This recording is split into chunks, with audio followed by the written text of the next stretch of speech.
l'explosion aussi, pardonnez-moi, mais par exemple de l'aide alimentaire, etc., des distributions alimentaires. Ça, vous avez le cas chez vous, Fabien Gay? Oui, et d'ailleurs, le préfet de Seine-Saint-Denis, pendant le premier confinement, avait alerté les autorités et l'État en disant potentiellement, pouvons avoir en Seine-Saint-Denis des émeutes de la faim qui touchent entre 20 à 40 000 personnes. Donc c'est évidemment très fort. Et toutes les associations que nous visitons, des Restos du Cœur, au Secours Populaire et toutes celles et ceux locales, y compris qui font, nous disent qu'ils accueillent entre 30 à 40% de plus de bénéficiaires.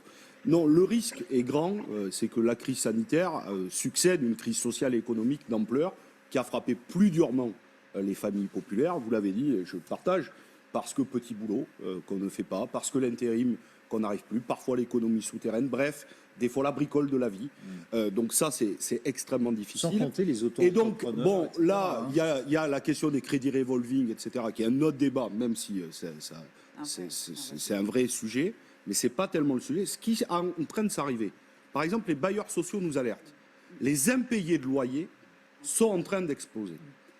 Ce qui nous alerte aussi, c'est que les impayés de factures d'électricité, d'autant plus qu'elle a fortement augmenté sur les 2 dernières années, plus 11% quand même, avec la déréglementation du secteur de l'énergie, et ça ne va pas s'arranger avec le projet Hercule d'EDF que porte le gouvernement.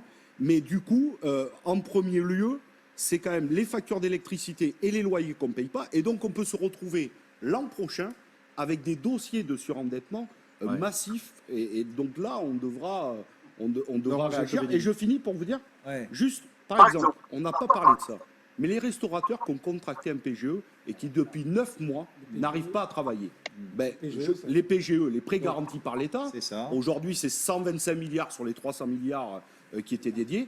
Un certain nombre de nos commerçants, d'artisans et des restaurateurs le disent, ils ne pourront pas le rembourser. Et donc ça, c'est un effet, pas maintenant, immédiat, mais dans les prochains mois et prochaines années, on peut avoir de grandes difficultés.